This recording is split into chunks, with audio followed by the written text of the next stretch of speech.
I think it's safe to say that change is on my agenda. Change for good. And I embrace that and I enjoy that change. I don't fear it. The room did not erupt. It went silent. One sentence from Prince William changed everything the family thought it understood about Diana's legacy, Charlotte's future, and the invisible line between duty and inheritance. For years, the private fortune had been treated like a sealed wound. Then William confirmed the decision no one expected. Charlotte would stand alone as the sole heir to Diana's private fortune. Before we go deeper into what this really means for the royal family, make sure to subscribe so you don't miss a single update. William did not raise his voice. He did not need to. The prince sat with his shoulders still, his hand tightening against the edge of the table as he confirmed the central decision in plain words. Princess Charlotte would become the sole heir to Diana's private fortune, and every other expected royal claimant would be excluded from direct control. That private fortune was not just money. It meant personal belongings, hidden letters, jewelry, trust instructions, and the final symbols of a mother whose memory still carried more power than any palace statement. A trust, in simple terms, is a protected legal arrangement that holds assets for someone until the right time comes. And this one carried Diana's name like a locked heartbeat. Charles lowered his gaze before anyone spoke. The king understood that William had not simply moved wealth from one generation to another. He had moved pain. He had moved memory. He had placed Diana's private world into Charlotte's future, and the monarch knew the palace would never be able to manage that choice like an ordinary royal decision. Charles had spent years watching Diana's name return at the moments everyone least expected, and now her legacy had returned through his granddaughter, with a force no one could soften. Camilla's expression changed slowly. The queen consort first looked toward William, then toward Catherine, searching for the part of the decision that might still be open, still negotiable, still capable of being quietly delayed. But there was nothing loose in the prince's voice, nothing uncertain in his words. Camilla realized this was not symbolic. It had already been prepared. It had already been witnessed. It had already moved beyond the reach of polite objection. Catherine did not interrupt.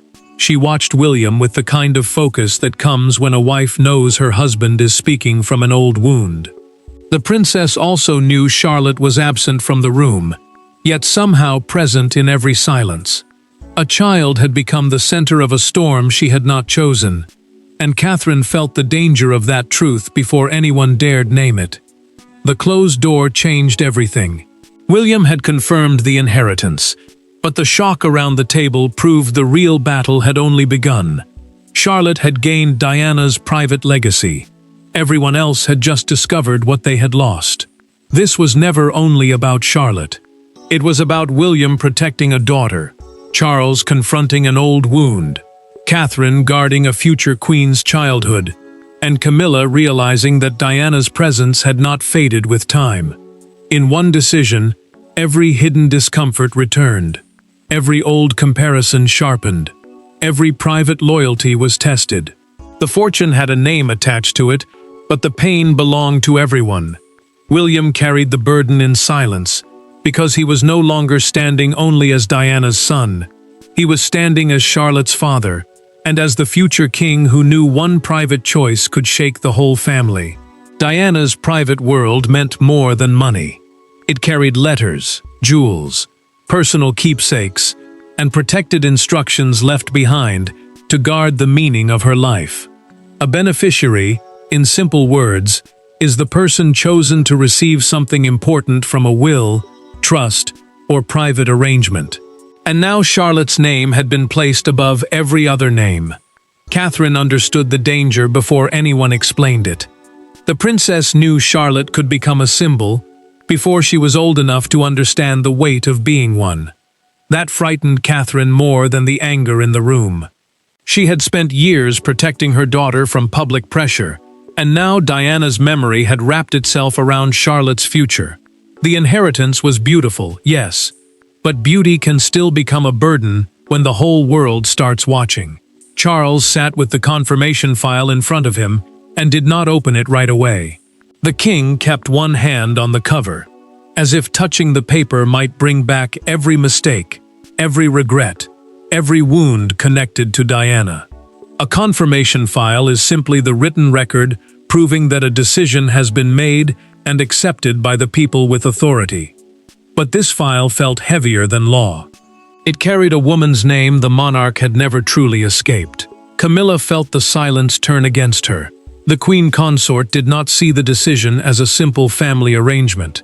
She felt the exclusion deep inside, because Diana's legacy had now been sealed beyond her reach. Camilla could not touch it. She could not soften it. She could not reshape it into something more comfortable for the palace. And that truth wounded her more than anyone expected. William spoke carefully, almost too carefully. The prince insisted this was not an attack on anyone, but his choice of words made Catherine look up. Something had happened before this meeting. Someone had pushed too close. A private note attached to the file called Charlotte the sole living guardian of personal continuity. And that phrase chilled everyone because it sounded less like inheritance and more like protection. Catherine remembered the ceremony then. One old moment returned with dangerous force, and the princess knew William's hard line had not come from pride. It had come from fear, memory, and one mistake the family had tried to forget. To understand why William drew such a hard line, the family had to return to the moment that made compromise impossible. Every royal storm has a beginning, but this one began in silence. Not during a public scandal, not during a televised speech. It began at a private remembrance ceremony for Diana, when a single velvet case was moved from one table to another. William noticed. Catherine noticed. And by the end of that evening, both understood that Diana's private fortune was no longer safe as a family arrangement. William had entered that evening with one purpose: to honor his mother without turning her memory into palace business. Catherine stood close enough to sense the change in him when Camilla's aide stepped near the velvet case and moved it toward a table chosen by staff. A remembrance ceremony, in simple words, is a private gathering held to honor someone's life and memory. This one mattered because Diana was not just a past royal figure. She was William's mother, Charlotte's grandmother, and the emotional force the palace could never fully control. Catherine saw the gesture before anyone explained it. The princess understood why it looked small from the outside, but inside that room, it felt like a warning. The case held one of Diana's personal heirlooms, a private piece linked to her life away from official duty. An heirloom means something valuable passed down through family, not just because of price, but because of memory. Moving that case meant moving control, and William felt it immediately. William asked one quiet question: who authorized it? The prince did not shout. He did not point. He only waited. But when no one answered clearly, his face changed in front of Catherine, and she knew the old wound had opened again. The future king saw the deeper meaning. If Diana's private pieces could be rearranged by staff during a ceremony, then her legacy could be softened, managed, and slowly pulled into palace hands. Charlotte made the moment even heavier. Catherine later found her daughter standing near the case, confused by the tension around her. The young princess did not understand why adults had gone silent over one object, but Catherine understood. Charlotte was already connected to Diana by blood, memory, and public feeling, and now that connection was being treated like something others could arrange around her. Camilla's aide finally admitted, through a documented account prepared after the ceremony, that a revised inventory list had been made before the event. The queen consort did not speak when that detail surfaced, but the silence around her deepened. The list named several future custodians for Diana's private pieces. A custodian means someone trusted to guard or manage something important. To William, that word sounded like a trap. William realized what was happening. Charlotte's bond to Diana could be diluted through committees, shared access, careful wording, and polite palace language. That night, The prince told Catherine he would not allow his mother's private legacy to become another negotiation. And once William made that vow, the confrontation everyone feared became unavoidable. The confrontation did not begin with shouting. It began with a chair scraping against the floor. William entered the private room with Catherine beside him, Charles already seated, and Camilla waiting with her hands folded too tightly in her lap. No aides stood between them. No courtiers softened the words. For the first time, Diana's fortune was not discussed as paperwork. It was spoken of as a wound. William had asked for the meeting himself, and the prince had made one condition clear. No legal staff, no palace aides, no careful voices placed there to protect anyone from the truth. Catherine stood with him because Charlotte's name was now tied to more than a private inheritance. A royal oversight arrangement, in simple words, means palace officials or senior family members can help manage or approve decisions connected to important property. That mattered because Diana's private fortune could either stay under shared control or pass directly to Charlotte, as William had confirmed. Camilla challenged him first. The queen consort said the monarchy could not afford to look divided over inheritance, not when the public already watched every family wound like a national drama. But William did not bend. The prince looked at her and answered that Diana's memory was never palace property. It was not something to balance, soften, or arrange for comfort. It belonged to the people she loved, and Charlotte was now the one chosen to guard it. Charles warned him then. The king told William to choose his words carefully, because every sentence spoken in that room could echo for years. The future king placed both hands flat on the table before he answered. He knew exactly what he was saying. He knew exactly whom it might hurt. But he also knew that silence had already cost Diana too much. Catherine finally spoke, and her voice changed the room. The princess revealed through a documented private instruction linked to Diana's belongings that Charlotte's name had appeared before, quietly, carefully, almost like a promise waiting to be honored. That instruction, in plain terms, was a written personal direction about who should protect certain private items in the future. Catherine did not use the detail as a weapon, but everyone felt its force. Charlotte was not being randomly chosen. She was being recognized. William made the final line impossible to ignore.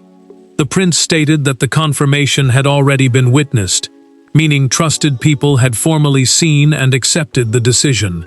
This meeting was not about permission anymore. It was about acceptance.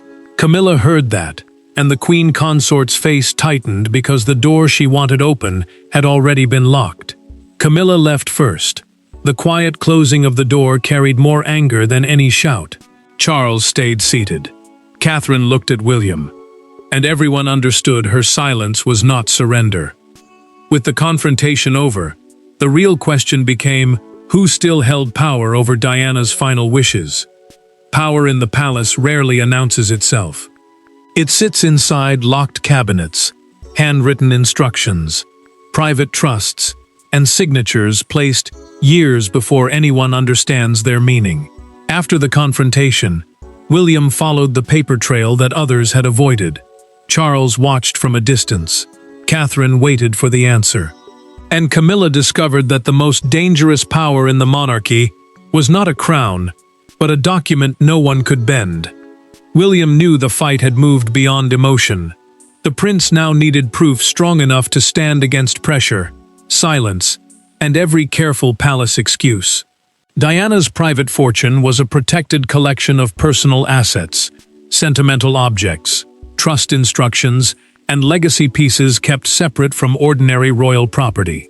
Royal property, in simple words, means items held for the institution, not one private family line. That difference mattered because Diana's pieces were not decorations for the monarchy. They were pieces of a mother's life. Charles read the trust summary alone and set it down without speaking. The king looked shaken because the file did not sound like cold legal language. It sounded like Diana still speaking through the years. A trust summary is a plain record of what a protected arrangement says, and who it is meant to serve. For the monarch, that paper carried more than instructions. It carried a reminder that some choices made in life can still be answered after death. Catherine waited until William returned before asking the question that hurt most. Was Charlotte ready for this? The princess did not ask as a royal strategist. She asked as a mother.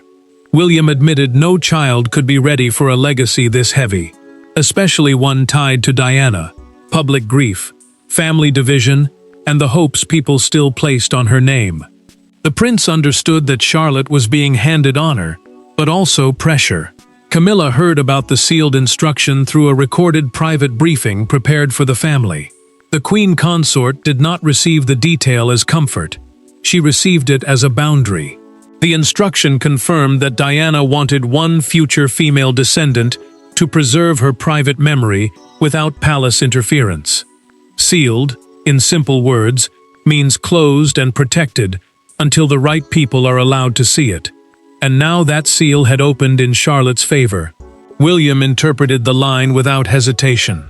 The prince believed it pointed unmistakably to Charlotte, not because of politics, not because of revenge, but because she carried the closest living bridge between Diana's memory and the monarchy's future. Catherine understood him then. The princess saw that he was not trying to win a family battle. He was trying to stop his mother's private world from being divided into pieces. The truth landed hard. Charles had seen the document. Camilla had felt the boundary. Catherine had measured the cost. And William had found the power no one could bend. And when exclusion finally became real, the first signs of fallout appeared in the faces of those left outside the circle. The palace did not collapse in public. It shifted in private. A door closed sooner than usual. A dinner seat was left empty. A conversation ended without farewell. William's confirmation had changed the emotional map of the family. And everyone could feel it. Charlotte had gained a legacy, but the cost was immediate. Old loyalties split. Old grief returned. And Diana's name moved through the corridors like thunder. William noticed the change before anyone admitted it. The prince heard that staff had received new instructions about every Diana-linked item connected to the fortune. Those pieces were no longer to move through shared royal channels. Shared royal channels, in simple words, means the normal palace system where aides, offices, and senior staff handle requests together. That mattered because Diana's private belongings were now being treated as protected family memory, not objects anyone could request, review, or reposition. Catherine moved faster than the tension around her. The princess began building quiet boundaries around Charlotte, not with loud rules, but with careful choices. She kept certain conversations away from her daughter. She made sure the young princess did not hear adult anger dressed up as concern. Catherine understood that Charlotte had gained something priceless, but she also understood the danger. A child should not have to carry resentment meant for her father. Camilla felt the exclusion settle over her after a family dinner ended too soon. The queen consort sat alone with an untouched place setting nearby, and the silence felt sharper than any accusation. She knew what this could become if the public learned every detail. Not just a decision, not just an inheritance, a humiliation. Camilla could feel Diana's name rising again, and this time she could not step around it. Charles struggled in a way no one could solve for him. The king loved his wife, but he also understood the moral force behind William's choice. The monarch saw a son defending his mother's private legacy, and that truth made resistance feel cruel. Charles could disagree with the damage. He could fear the division, but he could not deny the pain that had created the decision. A senior aide discovered the proof in a cancelled access log. Several requests for Diana-linked pieces had been stopped without explanation, which showed the change was already active. An access log is simply a record of who asks to see, move, or handle protected items. This one told the palace something chilling. William had not only confirmed Charlotte's future, he had already locked the path behind her. William told Catherine the family could be angry with him. The prince said they could challenge him, blame him, even call him unforgiving. But they would not place that anger on Charlotte. Catherine heard the line and knew the real battle had shifted from inheritance to protection. Before the world reacted, William and Catherine had to decide what kind of burden their daughter would be allowed to carry. After the arguments, after the locked files, after the stunned faces, the most important moment happened away from power. William and Catherine stood together without advisors, without court language, without the machinery of monarchy around them. For the first time, they spoke not as future king and queen, but as parents. Charlotte's name had been written into history, and now they had to protect the child behind it. William closed the door behind them and let the silence breathe. The prince had faced Charles, resisted Camilla, and defended Diana's memory, but now the fight felt different. Catherine looked at him, not as a royal partner, but as a mother who needed truth. A private inheritance arrangement, in simple words, means a protected plan for passing personal belongings, money, or keepsakes to someone at the right time. This one mattered because Charlotte was still a child, and Diana's name could bring both love and pressure. Catherine asked the question no one else had dared to ask. When should Charlotte know? The princess did not want her daughter growing up under the weight of whispers, headlines, and family resentment. She knew Diana's private fortune had to be preserved for Charlotte's future, but it could not be allowed to define her childhood. Catherine feared that people would stop seeing a young girl and start seeing a symbol. William heard the fear in her voice. The prince admitted that Diana lost control of too much in life, and he could not bear the thought of her final private legacy being pulled apart after death. His emotion broke through for a moment, not loudly, not dramatically, but deeply. Catherine saw the son beneath the future king. She saw the boy who had once lost his mother, now trying to protect both that memory and his daughter. William then revealed the step he had already taken through a recorded family instruction prepared after the confirmation. The prince had arranged for Charlotte's inheritance to remain protected until she was old enough to understand its meaning. Protected, in simple words, means no one could use, move, or control it freely before the right time. That mattered because Diana's legacy had to reach Charlotte as a gift, not as a weapon. Catherine softened, but only for a second. The princess asked him to promise one thing, above all others. Charlotte must be loved before she is honored. William answered without hesitation. He promised their daughter would not be pushed into Diana's shadow, even if the world tried to place her there. The quiet between them changed the crisis. William had made the decision. Catherine had shaped its heart. Together, they turned inheritance into protection. But outside the palace walls, silence was already breaking. What began as a family decision was now ready to become a national obsession. By morning, the palace could no longer contain the shock. The story moved from private rooms to breakfast tables, from royal corridors to television studios, from whispers to headlines. Britain woke to one image: Charlotte, still young, suddenly linked to Diana's most personal legacy. Some saw protection, others saw division, but everyone understood the same truth. William had not simply confirmed an inheritance. He had redrawn the emotional future of the monarchy. William knew the silence had broken. The prince had expected pressure, but not the speed of it. Palace communication shifted from refusing to answer questions to giving controlled acknowledgement, which means the royal office carefully confirms part of a story without opening every private detail. That mattered, because Charlotte could no longer be protected by secrecy alone. Her role in Diana's private fortune had entered public life, and the family now had to carry the meaning of that in front of the nation. Catherine watched the coverage with quiet worry. The princess turned the volume lower when Charlotte entered nearby, because even one careless sentence could plant fear in a child's heart. Broadcasters framed the story as a defining test of William's leadership and Catherine's protection as a mother. That mattered because the public was not only judging an inheritance, They were judging whether the future king and queen could guard a young girl from becoming a symbol too soon. William stayed composed when he stepped into public view. The prince gave no dramatic speech, no angry denial, no emotional performance. But before leaving, he paused for a few seconds, knowing Diana's name would dominate every question waiting for him. He had defended his mother in private. Now he had to defend his daughter, without making Charlotte feel trapped by the legacy placed around her. A major newspaper captured the national mood with one front page.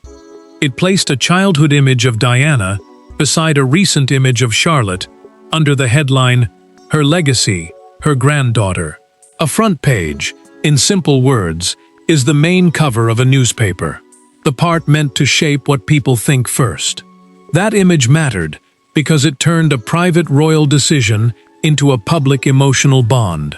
Crowds gathered near Kensington Palace, leaving flowers and handwritten notes for Diana and Charlotte. Kensington Palace matters because it is still closely tied to Diana's memory in the public heart. Some people praised William for protecting what belonged to his mother. Others feared Charlotte had been given a burden too heavy for her age. The family watched the country choose sides. Catherine felt the danger. William understood the cost, and the palace finally accepted the truth it had tried to delay. The decision could not be reversed now. And once the nation understood the weight of Charlotte's inheritance, the monarchy had to face the final meaning of William's choice. In the end, the shock was not only that Charlotte became the sole heir, it was that William had finally done what the palace could not do for decades. He gave Diana's private legacy a protected future. He placed memory above politics, motherhood above protocol, and a daughter's destiny above family discomfort. The stunned silence faded, but the meaning remained. Charlotte had not just inherited a fortune, she had inherited a promise.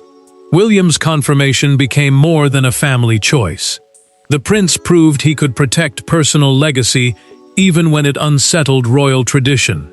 Royal tradition, in simple words, means the old customs and expected ways the monarchy handles duty, inheritance, and public image. That mattered because this decision broke the comfortable pattern. It said Diana's private memory would not be managed by fear, softened for appearances, or divided to keep every side calm. Charlotte's inheritance became a bridge. It connected Diana to William, William to Catherine, and Catherine to the next generation the monarchy must one day trust. The young princess carried more than wealth now.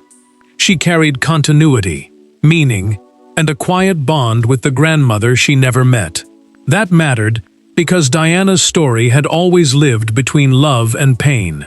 And now part of that story had been placed into a future shaped by protection rather than conflict. Charles accepted the decision with quiet sadness. The king understood that Diana's memory belonged most powerfully to the children and grandchildren she left behind. He could feel the cost of it, but he could also see the truth. William had not acted from cruelty. The future king had acted from loyalty. Charles knew some wounds never fully close, but sometimes they can be guarded with dignity. Camilla was left wounded, but powerless. The queen consort had to recognize that some parts of the past cannot be rewritten, managed, or softened by royal protocol.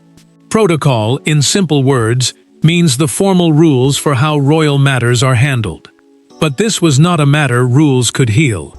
Diana's name still carried a force no title could silence. And Camilla had finally met the boundary she could not cross. Catherine emerged as Charlotte's living shield. The princess would make sure the fortune stayed a future responsibility, not a present burden. William's decision revealed the kind of king he intends to become: controlled, protective, and unafraid of conflict when family memory is at stake. The prince had not only confirmed an heir, he had confirmed his own line. The monarchy survived the shock, but it changed. Diana's private fortune no longer floated between old wounds and palace politics. It had a sole guardian in Charlotte, a protector in William, and a living shield in Catherine. The family may have been stunned, But the verdict was clear. Diana's legacy had finally been placed where William believed it belonged. This was not the end of Diana's story inside the monarchy. It was the moment her memory was finally given a home. Thanks for watching. Please don't forget to like and subscribe, and we will see you in next one.